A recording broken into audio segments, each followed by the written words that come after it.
Querido Pai que estás nos céus, que privilégio podermos passar o dia aqui estudando a Tua Palavra, contemplando as maravilhas da Tua lei, em liberdade, em segurança, em também preparo para o Teu santo dia. Pedimos que nessa última hora, nesses últimos estudos, o Senhor continue alimentando-nos com a herança do nosso pai Jacó. Que o Senhor nos faça cavalgar sobre as alturas da terra. E que possamos entrar no Teu sábado de forma especial. Cheio do conhecimento, cheio da sabedoria divina. E assim possamos guardar o sábado conforme o mandamento. Abençoa agora, ao abrirmos a Tua Palavra, que o Senhor venha abrir o nosso coração, que o Senhor venha circuncidá-lo, e que possamos estar aptos para receber a semente do Evangelho, e que ela caia em terreno fértil, para que no tempo determinado o Senhor derrame sobre nós os chuveiros da graça, para que possamos produzir primeiro a erva, depois a espiga e depois o grão cheio na espiga. A nossa oração, em nome de Jesus. Amém.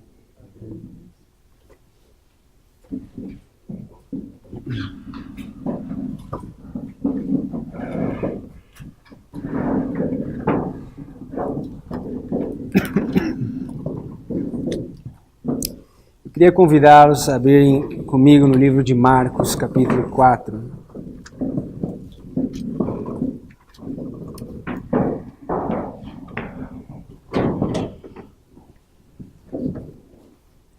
Marcos, capítulo 4.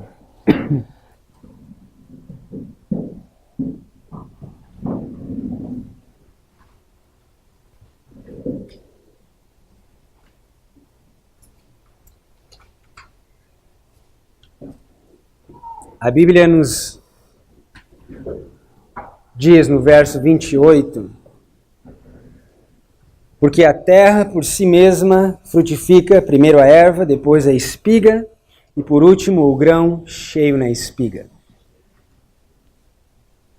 Nós estudamos ontem os 3 passos contidos no Evangelho Eterno. Os 3 degraus, como o Espírito de Profecia os chama. Nós vimos várias referências nas Escrituras com relação a esses 3 degraus. Nós vimos, por exemplo, que muitos são chamados, eleitos e fiéis. E nós vimos que muitos são chamados, mas poucos no final são fiéis. Nós vimos que esses 3 passos, eles são 3 testes, são 3 etapas, são 3 degraus.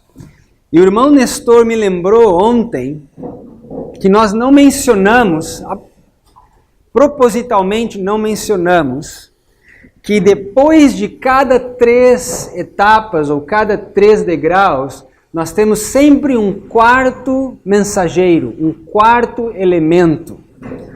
Como, por exemplo, nós podemos ver no livro de Apocalipse, você tem as 3 mensagens angélicas, os 3 anjos, seguidos por um quarto anjo.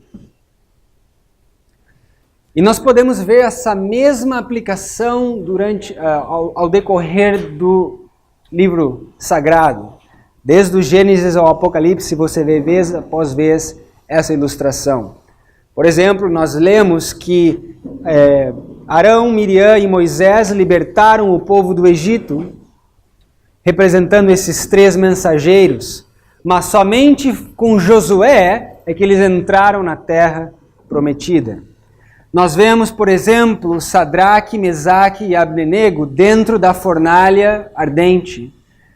E naquele momento um quarto elemento vem e se junta àqueles 3 hebreus.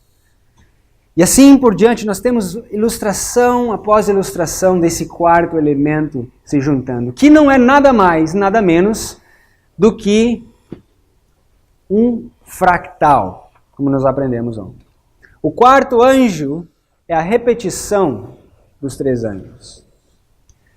Mas não é nosso objetivo estudar em detalhes e tomar tempo para estudar em detalhes essa aplicação. O que nós vamos fazer hoje é ver algumas razões pelas quais nós não ouvimos mais falar sobre esses 3 degraus dentro da igreja. Quando que foi a última vez que você escutou um sermão numa igreja regular sobre as 3 mensagens angélicas, sobre esses 3 passos, como sendo um teste de preparação do caráter? Quando foi a última vez que você ouviu um ministro citar as 3 mensagens angélicas? Talvez você tenha que voltar no tempo e você ainda não consegue se lembrar. A pergunta que eu faço para vocês é por quê? Por que nós não ouvimos mais falar sobre isso? Se essa é a missão da Igreja Adventista, proclamação das 3 mensagens angélicas. Você entra numa igreja, você vê um vitral. Geralmente você vê um vitral. E o que tem nesse vitral? 3 anjos. Mas quando o pastor começa a pregar, ele prega sobre todas as outras coisas, exceto os 3 anjos. Por quê? Porque não se vê e não se ouve mais esse tipo de mensagem? Essas são algumas das perguntas que nós vamos tentar responder. De acordo com esse verso, nós vemos que para que a terra possa produzir essas três etapas, primeiro a erva, depois a espiga, depois o grão cheio na espiga, é necessário um elemento. Vocês me falaram ontem qual é o elemento. A chuva. A chuva é essencial para que a terra produza. E nós fomos em Isaías capítulo 55 e nós vimos que assim como a chuva e a neve descem do céu e para lá não retornam, antes fazem produzir e brotar da semente a semeadora e pão ao que come, assim será a palavra que sair da minha boca. Ela não voltará vazia. Então a chuva é um elemento essencial para a produção desses 3 elementos. Então a pergunta é: por que nós não vemos, ouvimos, estudamos sobre as 3 mensagens angélicas nos dias de hoje? Eu queria levá-los no livro de Jeremias, porque eu acredito que a Bíblia nos dá a resposta. Jeremias capítulo 5, vamos comigo no livro de Jeremias, no capítulo 5. Porque, irmãos, nós temos que entender que essa mensagem que nós acabamos de estudar, e hoje de manhã a mensagem da linha reformatória dos mileritas, toda essa mensagem ela está baseada nesses 3 degraus, nessas 3 etapas. Essa é como se fosse... Em inglês a gente chama template, onde você coloca a forma, onde você coloca e você precisa obedecer essa estrutura. Como? Padrão. Jeremias, nós estamos em Jeremias capítulo 5. Eu queria ler para vocês, começando no verso 23. E aqui eu acredito que Jeremias nos dá algumas pistas, algumas indicações pelas quais essas mensagens não são escutadas no meio adventista. A Bíblia começa no verso 23 dizendo: este povo é de coração rebelde e pertinaz. Rebelaram-se e foram-se, e não dizem no seu coração: temamos agora ao Senhor nosso Deus, que dá a chuva a temporã e a tardia ao seu tempo, e nos conserva as semanas determinadas da cega. As vossas iniquidades desviam estas coisas e os vossos pecados apartam de vós o bem. Porque ímpios se acham entre meu povo, ando espiando como quem arma laços, põe armadilhas com que prendem os homens. É claro que essa mensagem não é para os filisteus, não é para os egípcios, não é para os babilônicos. Essa mensagem é para nós. Somos nós de que Jeremias está falando aqui. O Israel espiritual. Aqueles pelo qual Deus entrou em aliança em 22 de outubro de 1844. E a Bíblia nos diz no verso 24 que Deus gostaria muito de derramar sobre o seu povo chuva em abundância. Para quê? Para que possa produzir primeiro a erva, depois a espiga e depois o grão cheio na espiga. Só que existe algo que impede essa chuva de cair sobre o povo. Qual que é o problema, de acordo com o texto que nós lemos? No verso 25, nos diz: as vossas iniquidades desviam estas coisas, e os vossos pecados apartam de vós o bem. Um dos lugares fáceis de você ver essa ilustração foi no ano de 1888, dentro do Adventismo.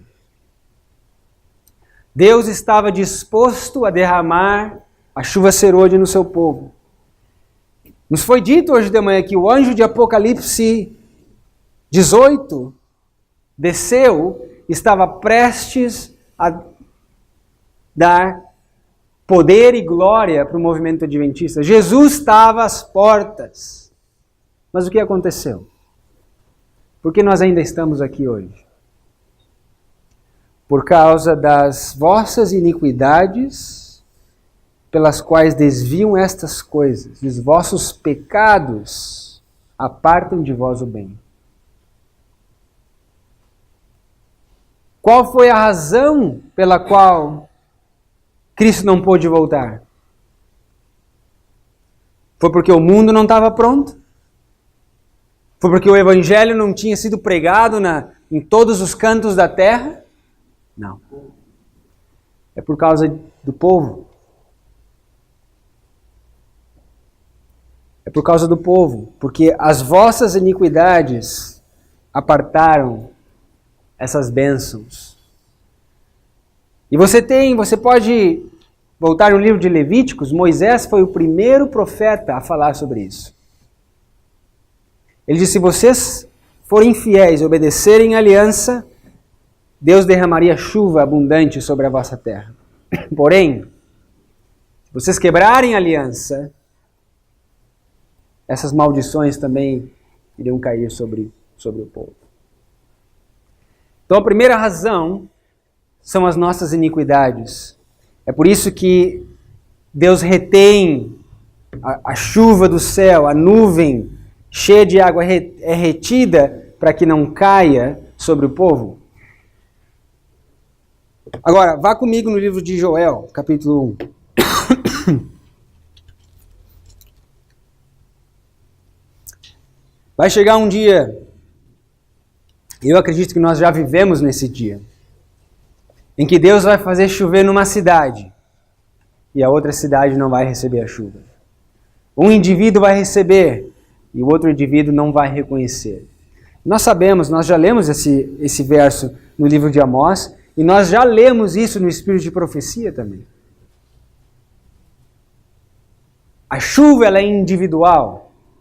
O objetivo da chuva é regar o teu e o meu coração, para que a semente do Evangelho possa crescer. Não é algo que vai cair numa corporação ou num grupo, ou só porque você acredita nessas verdades, você acha que é suficiente. Não é porque você está aqui hoje, simplesmente. Mas ela é um processo que acontece individualmente. Abra comigo em Joel. Eu queria, antes de ler o capítulo 1, ler o capítulo 2, dois versos no capítulo 2. Verso 18 e 19. Veja como o profeta Joel ilustra esses três elementos agora. A Bíblia diz em Joel 2,18. Então o Senhor me mostrou... Então o Senhor se mostrou zeloso da sua terra e compadeceu-se do seu povo. E o Senhor respondeu e disse ao seu povo: Eis que vos envio o trigo, o mosto e o azeite, e deles serei fartos, e vos não entregarei mais ao opróbrio entre os gentios, à vergonha entre os gentios.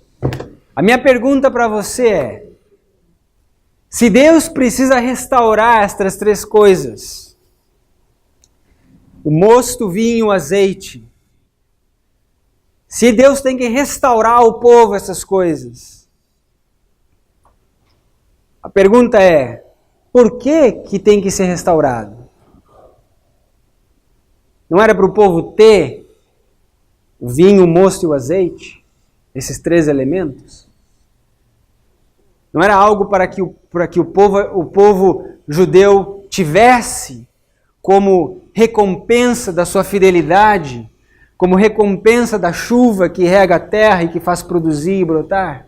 Esses três elementos. O trigo, como diz ali. O trigo. O que é o trigo? O pão. A semente que você faz o pão. O mosto é o vinho, é o suco puro da uva. E o azeite vem da onde? Da azeitona, é um fruto. Então veja, todos são frutos da terra. Você precisa da chuva para que esses frutos cresçam. E nós aprendemos que o que faz, o que tira essa bênção de nós? As nossas iniquidades. Faz com que a nossa terra não produza, porque há falta de umidade, falta de chuva. Agora, se Deus tem que restaurar esses elementos, e nós vamos ver que Ele restaura, como que Ele restaura? Veja no verso 23. Verso 22. Joel 2, 22. Não temais, animais do campo, porque os pastos do deserto reverdecerão, porque o arvoredo dará o seu fruto e a vide e a figueira darão a sua força. E vós, filhos de Sião, regozijai-vos e alegrai-vos no Senhor vosso Deus, porque Ele vos dará em justa medida a chuva temporã. Fará descer a chuva no primeiro mês, a temporã é a serôdia, e as eiras se encherão de trigo, e os lagares transbordarão de mosto e azeite. O que faz restituir esses três elementos? A chuva. A chuva. Então, irmãos, o que eu quero que vocês entendam nesse contexto é que se Deus precisa restituir isso para o seu povo, uma coisa que o povo jamais deveria ter perdido, é porque algo aconteceu que fez com que esses elementos fossem destruídos. Ok? Deus tem que restaurar. Por quê? Porque isso foi destruído. De alguma forma, esses três elementos, o trigo, o mosto e o azeite, foram destruídos. O que aconteceu com a igreja? Por que não se ouve mais falar desses três elementos? Das três mensagens angélicas? A propósito, esses elementos é a nossa única salvação, sabia? Porque esses elementos são exatamente os elementos que a fiel testemunha oferece a Laodiceia, dizendo: aconselho-te que de mim compre ouro provado no fogo, para que te enriqueças. O ouro é um símbolo dessa semente dourada.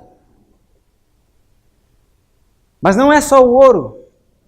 Que mais? Vestimentas brancas, para que cubra a vergonha da tua nudez. As vestimentas brancas é um símbolo do vinho, do sangue de Cristo, onde nós lavamos as nossas vestimentas. Mas não só essas duas coisas, existe um terceiro elemento, colírio, o óleo celestial, para que você e eu possamos ver.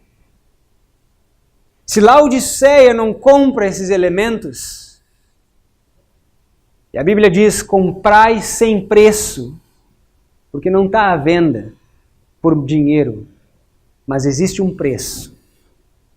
Um preço alto que foi pago, que nós não podemos pagar sozinho, mas nós somos convidados a seguir a Cristo nas pisadas dele. E existe muita gente aí pregando um evangelho sem cruz, mas Cristo diz, toma a tua cruz e siga-me. Quando Paulo diz em Romanos capítulo 12 que nós temos que oferecer o nosso corpo em sacrifício vivo, que esse é o nosso culto racional, o que você entende por oferecer o seu corpo em sacrifício vivo? Esse é o sacrifício que nós temos que fazer.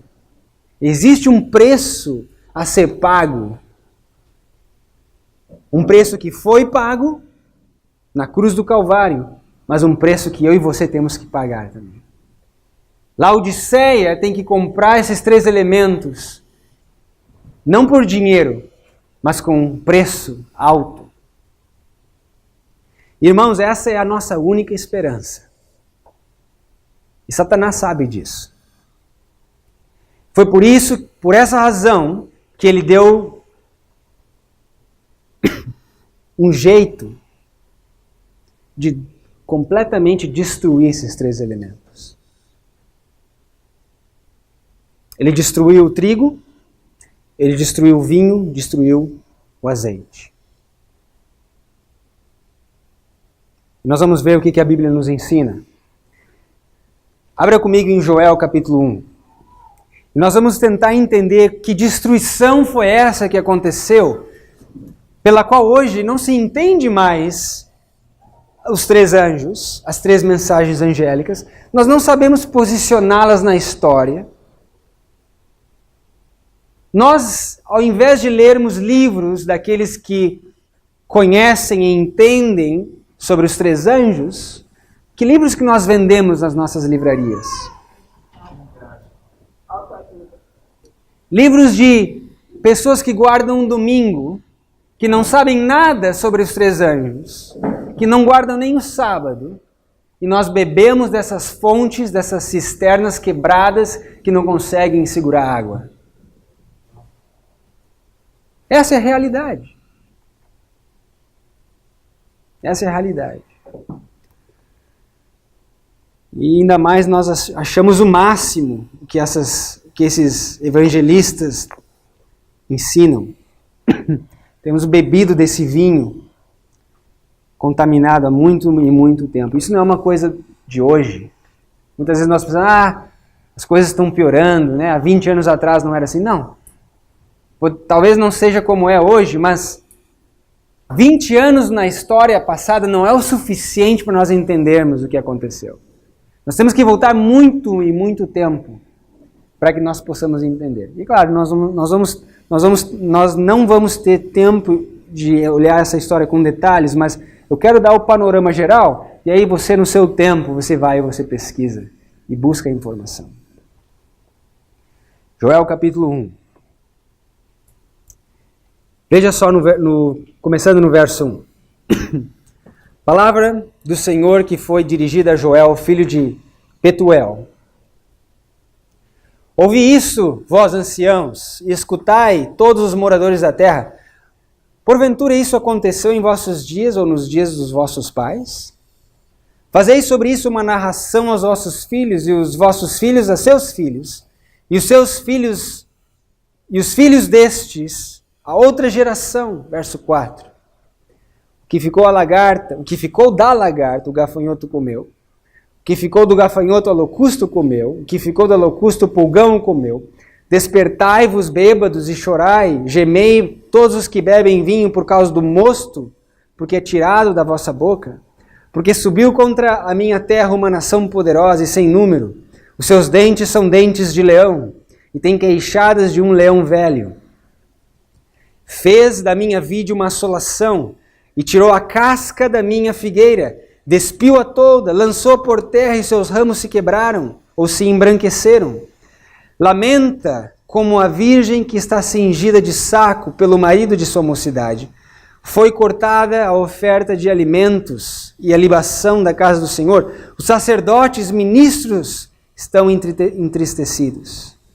O campo está assolado, a terra está triste, porque o trigo está destruído, o mosto secou e o azeite acabou. Vocês vejam os 3 elementos que foram destruídos no verso 10.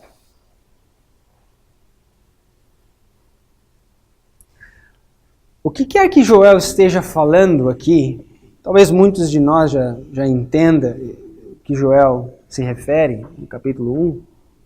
O que ele está falando aqui, o que quer que seja, me parece que é algo de extrema importância. Por quê? Porque veja, a mensagem que ele enfatiza, ela é tão importante que ele diz, olha, você tenha certeza que você fale para seus filhos. Diga para os seus filhos falarem aos seus filhos. E os filhos deles a outra geração. Você conta aqui facilmente 4 gerações. Algo importante, uma mensagem importante que talvez Deus soubesse que seria esquecida com o passar do tempo. Talvez na arrogância, e quando as coisas parecem tudo bem, e tudo vai bem, você tem dinheiro no banco, e você tem saúde, prosperidade nos negócios. A nossa tendência como seres humanos é esquecer a fonte e a origem de toda a bênção. E são em contextos como esses que nós esquecemos de passar essas mensagens tão importantes aos nossos filhos, e eles se esquecem de passar aos seus filhos, e os filhos deles a outra geração. Então veja, por alguma razão, o povo de Israel, o povo de Judá, Joel foi um profeta em Judá, e nós vamos ver o contexto, logo daqui a pouco nós vamos ver o contexto em que ele estava escrevendo essas palavras. Mas eu queria mostrar para vocês um outro profeta que falou exatamente a mesma coisa. Abra comigo no livro de Salmos, capítulo 78. Salmo 78.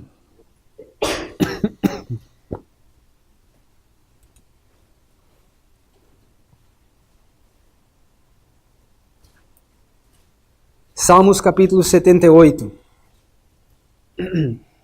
Começando no verso 1.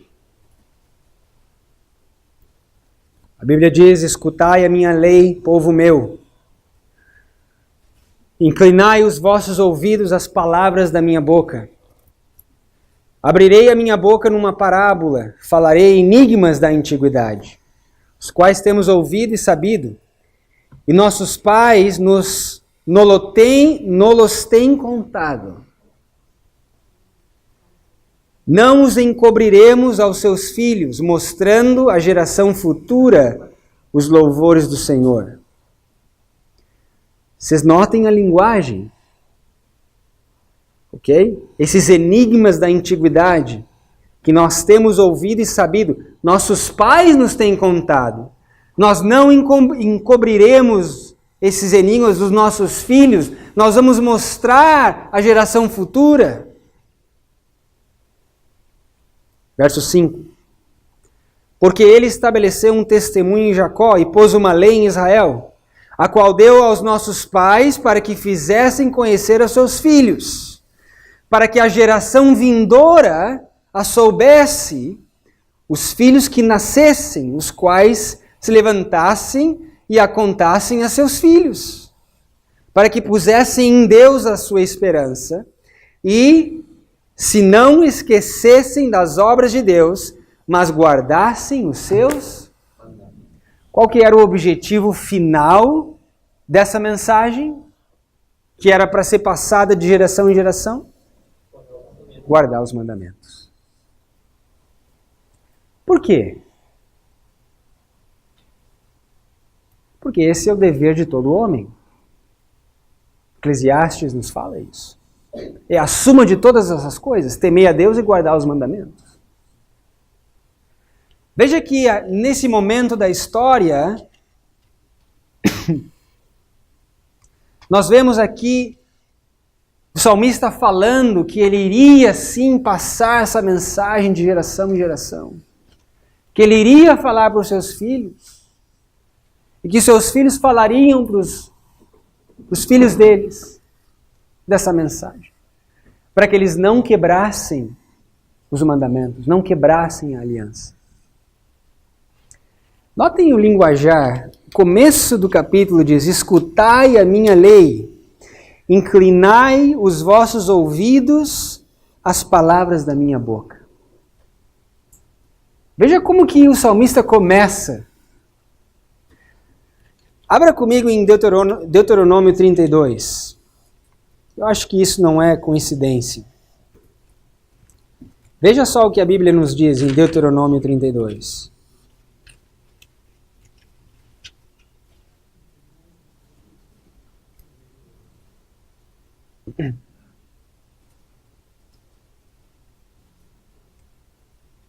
Verso 1, o que diz ali? Inclinai os ouvidos, ó céu, e falarei, e ouça a terra as palavras da minha boca. A mesma expressão. 32. Agora veja no verso 2, goteje a minha doutrina como chuva, destile a minha palavra como orvalho, como chuvisco sobre a erva e como gotas de chuva sobre a relva. Irmãos, a mensagem que Joel se refere no capítulo 1, que era de suma importância a ser pregada de geração em geração. Deuteronômio capítulo 32, verso 2, compara com a chuva. E o que separa a chuva de nós? São as nossas iniquidades.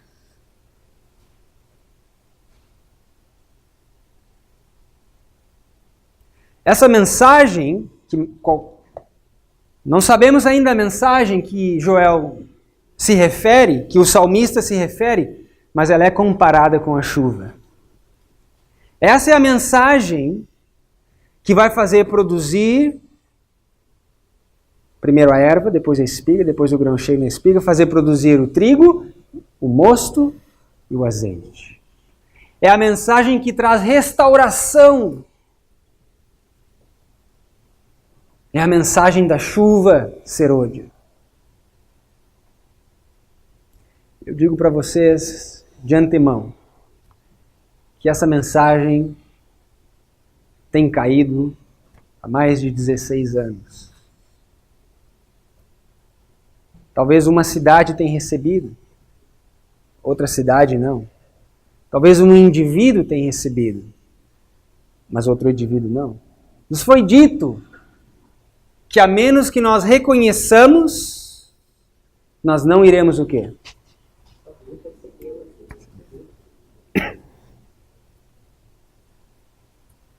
Que enigma é esse? Que teria que ser falado desde a antiguidade, de geração em geração. Que enigma é esse tão importante relacionado com a destruição desses elementos? Abra comigo o livro de Daniel, capítulo 5.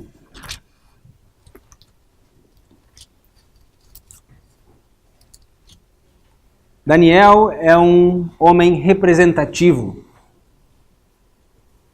Em outras palavras, Daniel representa os sábios dos últimos dias, que ensinarão muitos as palavras de justiça, que brilharão como resplendor, como firmamento, como a luz do sol no firmamento.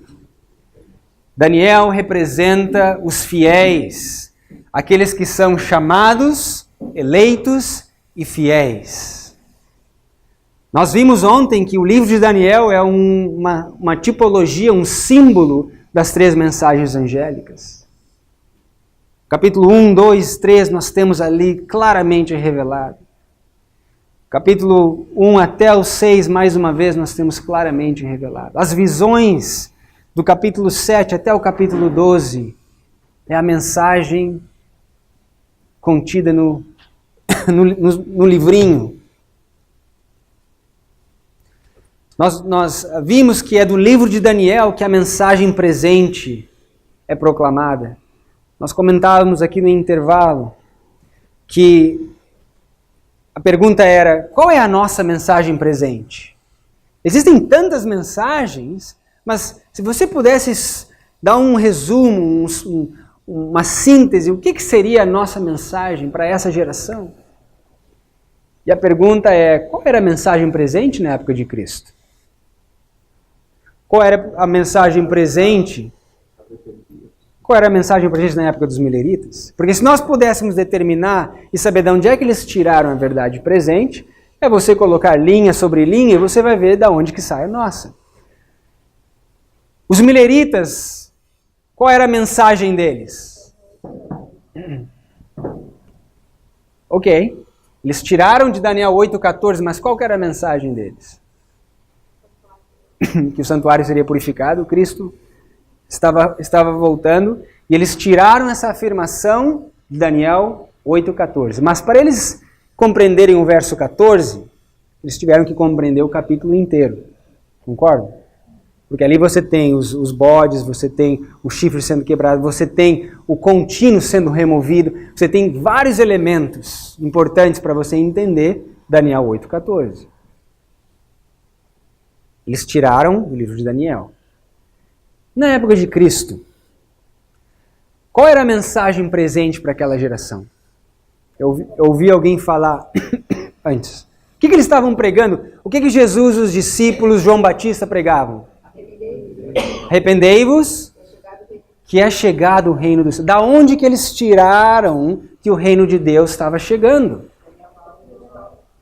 Daniel, capítulo 9, verso 24 e 27. Por quê? Porque ali mostrava que as 70 semanas estavam prestes a encerrar. E o tempo probatório para os judeus estava prestes a expirar. E a porta da graça se fecharia. O reino de Deus chegaria. Essa era a mensagem. Mas para que eles entendessem Daniel 24, 27, eles tinham que entender o capítulo inteiro. Se na época de Cristo a mensagem presente veio do livro de Daniel, na época dos mileritas a mensagem presente veio do livro de Daniel, da onde que vai vir a nossa mensagem presente? Até uma criança consegue responder essa pergunta. Né? Não vai vir do livro de Jonas, ou do livro de Naum, ou do livro de Joel, apesar deles serem importantes, porque a Bíblia inteira se encontra no livro de Daniel, nós sabemos. Mas a mensagem presente para nós, em suma, em síntese, vem também do livro de Daniel. Por isso é o livrinho. O nome do ministério, livrinho, é por causa disso. É porque ali você encontra no livrinho. E o que é o livrinho para nós? Não é o capítulo 8, não é o capítulo 9. Apesar de ser capítulos importantes para nós entendermos, mas para nós a verdade presente é contida, ou está contida, no capítulo 11. Há um tempo atrás nós achávamos que eram somente os últimos versos do capítulo 11. Mas para de fato você entender os últimos versos, você tem que entender o capítulo inteiro. E eu digo para vocês, irmãos, desde que eu entrei nesse movimento há 10 anos atrás, mais ou menos, eu nunca vi uma mensagem tão gloriosa. Isso que a mensagem tem crescido e se desenvolvido a cada ano. Mas eu nunca vi uma mensagem tão gloriosa como a que nós aprendemos em dezembro passado. Essa questão que vocês estão aprendendo sobre ráfia, a repetição, da história, no começo de Daniel 11. Era como se Deus tivesse a sua mão aqui, escondendo esse mistério. De repente Ele remove essa mão e nós, uau!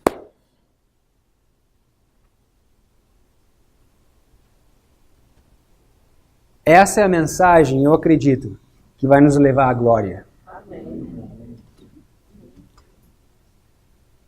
Essa mensagem, irmãos, que vai atrair o mundo a esse grupo pequenino. Somos pobres, impopulares, mas temos uma fé diferente, que nos distingue, que nos separa do mundo, de acordo com Pena da Inspiração. O que você acha que vai acontecer se esse grupo pobre, impopular, não são letrados, não são teólogos, fazer uma predição? Nós vamos estudar sobre a predição. E essa predição vai acontecer. Você já imaginou o impacto que isso pode causar? Eu queria contar para vocês uma experiência, acho que talvez seja um bom momento. Em janeiro de 2016, foi a primeira vez que eu escutei o estudo sobre o último presidente dos Estados Unidos. E aquilo ali me causou uma perturbação. E a primeira coisa que eu fiz foi, primeiro, entender a lógica que estava sendo apresentada. E número 2, começar a estudar por mim mesmo e ver realmente se isso batia com o que as Escrituras ensinavam. Comecei a entender sobre o poder de 2 chifres, a lógica por trás. Comecei a olhar e entender.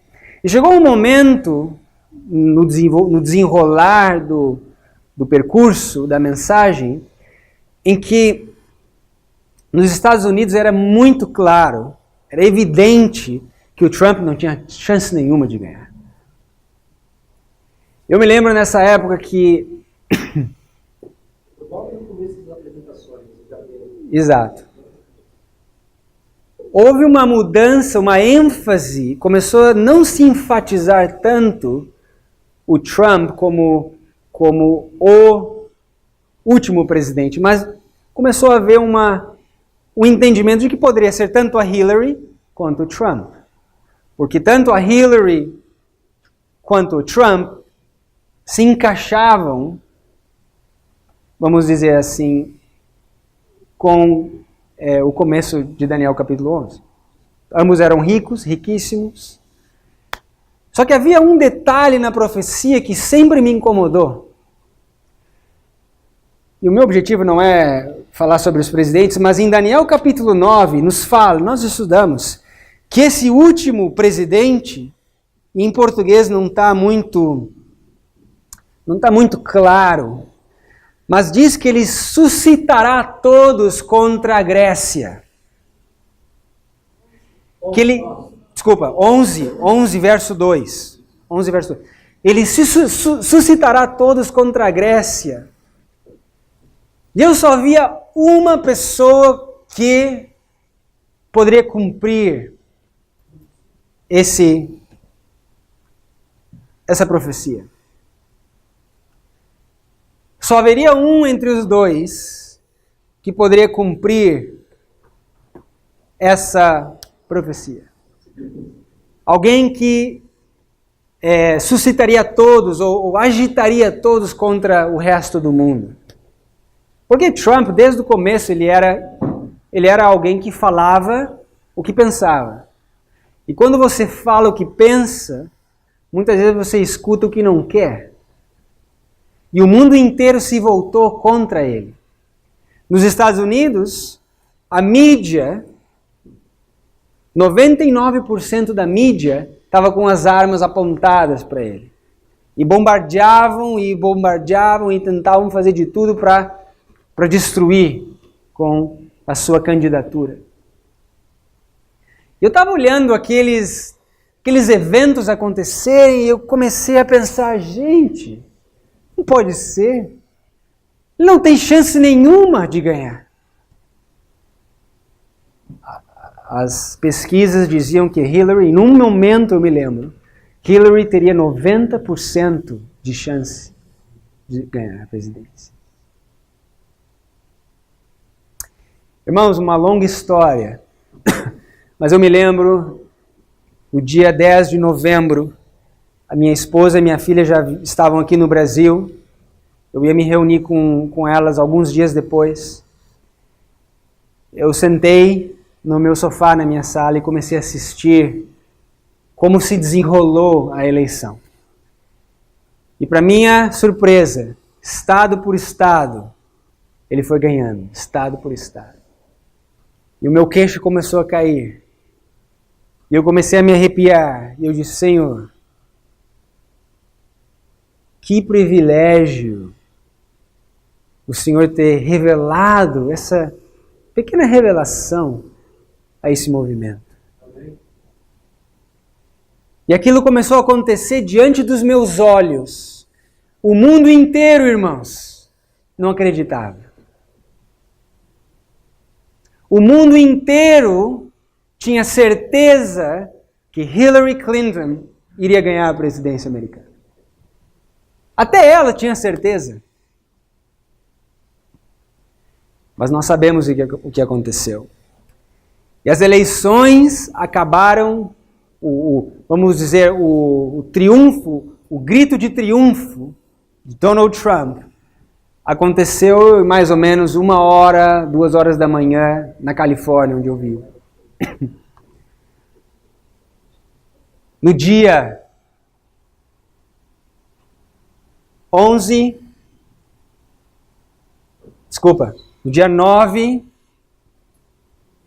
de novembro.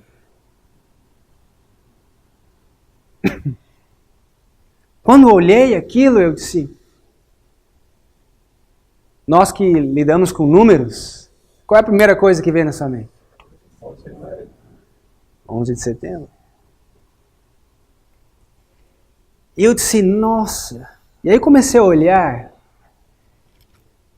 Eu percebi algo que, no mesmo dia eu percebi algo que talvez alguns perceberam também, outros perceberam depois. Mas existe um outro grande evento profético que acontece no dia 9 de novembro de 1989.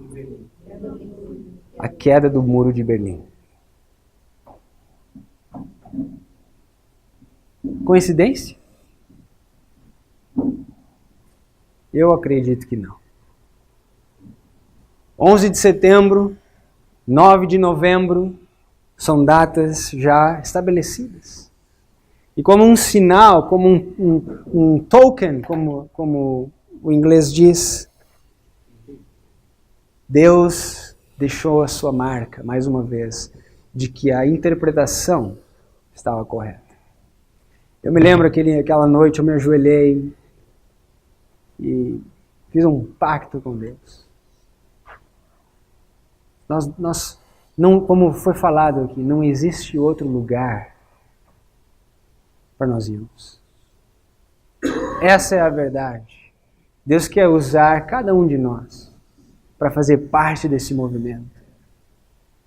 Você fala em sacerdotes, você talvez pense, o líder, o pregador. Não. Todos nós somos chamados. Poucos vão ser eleitos. Menor ainda vai ser o número dos fiéis. Mas que, oxalá, possamos todos chegar até o fim. Passar até o último teste. Então, a mensagem presente, foi isso que acabamos caindo nessa. Ela foi tirada do livro de Daniel. Na geração de Jesus, na geração dos mileritas e na nossa geração também. Não é diferente. Nós estamos em Daniel capítulo 5. Porque eu mencionei que Daniel é um personagem bíblico que ilustra a minha e a sua experiência. Ele passou pelos testes. Você vai no capítulo 1 de Daniel, você vê que Daniel ficou até os dias de Ciro. O que isso quer dizer? Quem é Ciro na profecia? Cristo. De acordo com Isaías, no capítulo 44 e 45, você encontra Ciro é um chamado ungido de Deus. É um símbolo de Cristo, aquele que reconstruiu o templo, que deu o decreto para a reconstrução do templo. O que significa e representa Daniel viver até os dias de Ciro? Irmãos, Daniel representa aqueles que não passarão pela morte. Aqueles que vão ver Cristo voltar nas nuvens do céu. Aqueles que vão passar pelos testes, pelas provas, mas vão ser recompensados no final. Daniel é um homem representativo. Ele representa eu e você. E no capítulo 5, a Bíblia nos ensina que Daniel tinha conhecimento, entendimento, ele tinha um espírito excelente. E veja o que a Bíblia diz no verso 12.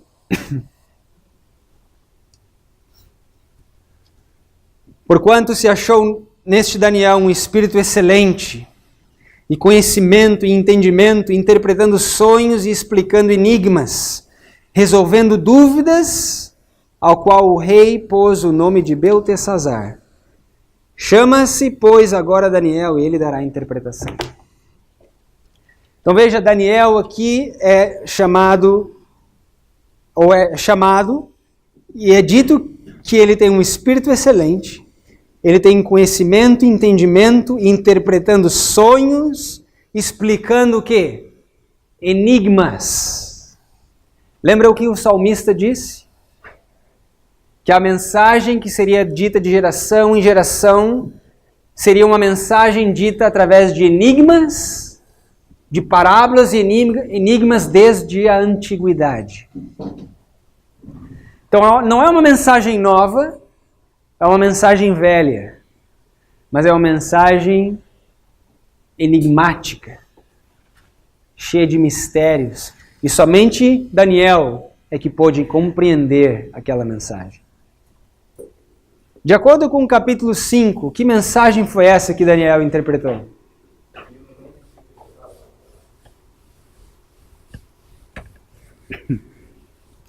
Mene, mene, tekel e upharsin. O que Daniel viu? O que representa essas três palavras? Todos sabemos isso? Levante a mão quem entende que mene, mene, tekel e upharsin. Ou melhor, quem não entende que mene, mene, tekel e upharsin representa 2520. Pelo menos nós temos uma pessoa aqui. São três. Okay. Tem outra que está separada. Talvez nós possamos ir em detalhes amanhã, ou talvez hoje à noite, ou amanhã à noite. Mas mene, mene, tekel e upharsin são medidas monetárias babilônicas. E a palavra tekel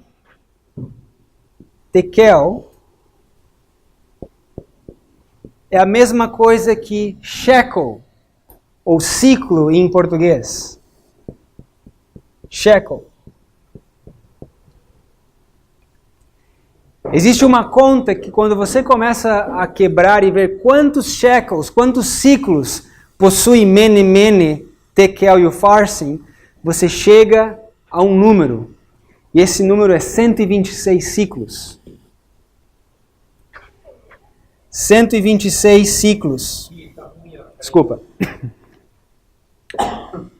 Essas são novas, da sua esquerda. Essas aqui? 126 ciclos.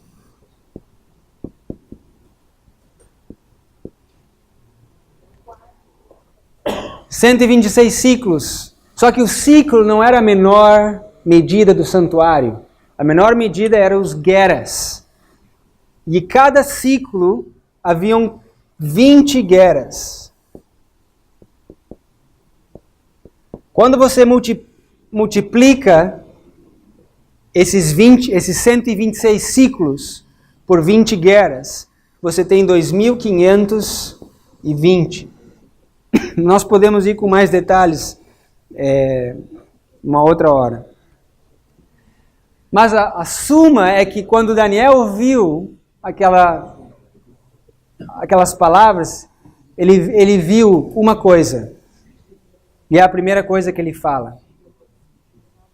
Que o teu reino, Belsazar, foi o quê? Contado e pesado. Ele viu que era um número. Ele viu que aquele número mostrava que o rei Belsazar, que o reino da Babilônia estava chegando ao fim. Veja que o enigma de Daniel capítulo 5 são os 7 tempos de Levíticos 26. A pergunta é,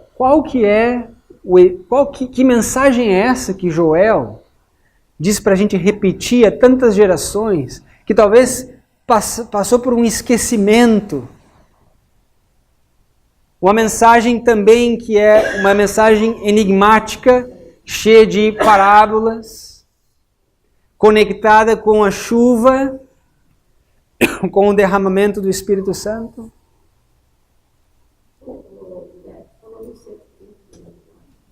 Desculpa? Os 7 tempos, os 2520.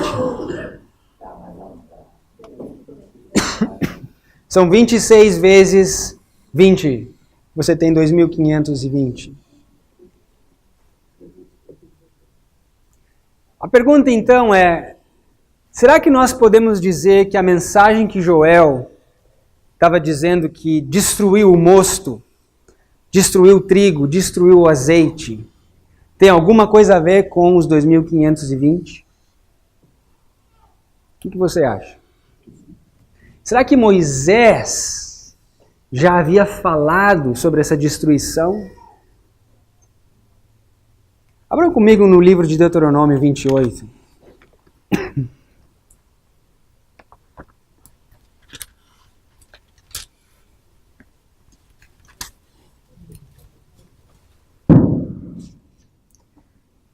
Deuteronômio 28. Eu não estou controlando o tempo. Quanto tempo eu tenho? Deu 1 hora agora? Vamos acabar aqui, depois a gente continua. Deuteronômio 28, verso 36. A Bíblia diz, o Senhor te levará a ti e ao teu rei, que tiver exposto sobre ti a uma nação que não conheceste. Nem tu, nem teus pais, ali servirás a outros deuses, a pau e a pedra. Minha pergunta para você é, todos encontraram o verso? Estou vendo algumas páginas virando ainda. 28:36. Ali Deus diz que Ele levaria a ti e ao teu rei, que colocará sobre ti a cativeiro. Pergunta, quem escreveu esse livro? Na época de Moisés. Moisés escreveu. O povo de Israel tinha rei na época de Moisés? Sim ou não? Não. Então a minha pergunta é, como é que Deus já sabia que o rei teria que ser levado cativo também? Porque aqui diz, o Senhor te levará a ti e ao teu rei. Veja que Deus já sabia que eles iriam constituir um rei, que eles iriam rejeitar Deus como rei, iam rejeitar o profeta, iam querer um rei sobre eles, assim como as outras nações. Parece o que a gente faz hoje, né? A gente vê as outras denominações e a gente quer fazer igual, a gente quer copiar. Quer copiar música, quer copiar a forma de adoração, quer copiar os filmes que eles fazem, etc, etc, etc. Queremos um rei, assim como as outras nações. Isso aqui é um estudo à parte, mas veja o que a Bíblia continua dizendo no verso 37. Serás por pasmo por ditado e por fábula entre todos os povos que o Senhor te levará. Você imagina aquele povo que saiu do Egito, naquele milagre maravilhoso, agora em cativeiro, na Babilônia. Os seus jovens reais castrados, e agora eunucos no palácio real. Que vergonha, que vexame. Verso 38. Lançarás muita semente ao campo, porém colherás pouco. Porque o quê? O gafanhoto a consumirá. Plantarás vinhas e cultivarás, porém não beberás vinho, nem colherás uvas, porque o bicho as colherá. E todos os termos terás oliveiras, porém não te ungirás com azeite, porque a azeitona cairá da tua oliveira. Então veja, nós temos aqui o trigo, o mosto, o vinho e o azeite. E o que Moisés diz? Que o bicho, que o gafanhoto, o que Joel diz? A lagarta, o pulgão, esses bichos é que destruiriam esses 3 elementos. Quem são esses bichos? Quem são esses elementos? Quem é esse gafanhoto?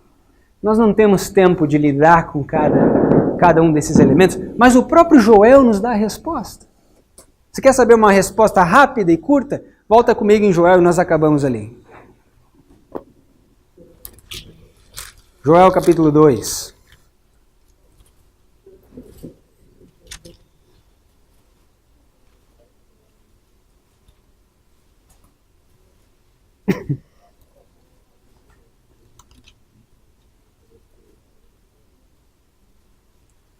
Veja, verso 19.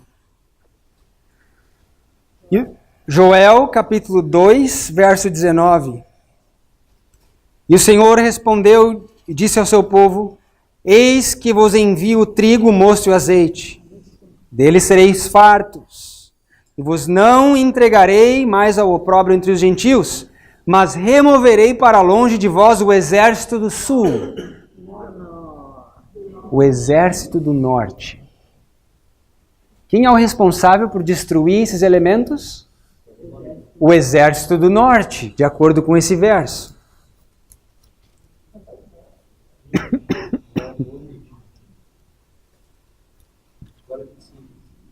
Todos acompanhando? Ok? Veja no verso 24. E as eiras se encherão de trigo, os lagares transbordarão de mosto e de azeite, e restituir-vos-ei os anos que comeu o gafanhoto, a lacusta, o pulgão, a lagarta, o meu grande exército. Da onde que vem esse exército? Do norte. Quem é o exército do norte? É o mesmo exército que Moisés falou em Deuteronômio 28. É o rei do norte. Nós não tivemos tempo, mas você olha lá em Deuteronômio 28 e você vai ver as características de Babilônia. Estes são os responsáveis pela destruição desses 3 elementos. O exército do norte. Agora, nós sabemos que são as nossas iniquidades que apartam a chuva de nós. E nós já aprendemos que são os exércitos do norte que destruíram o trigo, o mosto e o azeite dentro da nossa igreja. É por isso que você não escuta mais falar sobre essas coisas. Houve uma obra de destruição dentro do adventismo, dentro da igreja. E essa mensagem, que era para ser repetida de geração em geração, não foi repetida.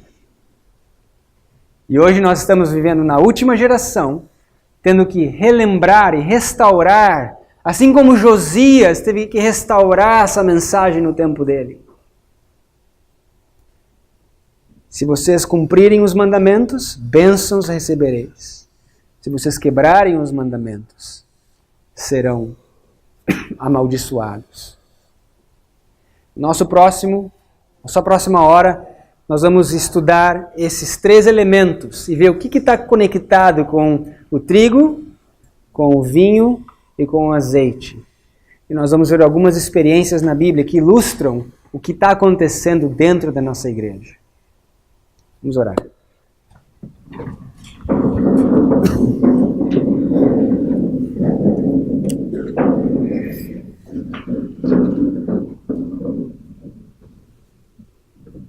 Senhor, obrigado por essa hora de estudo.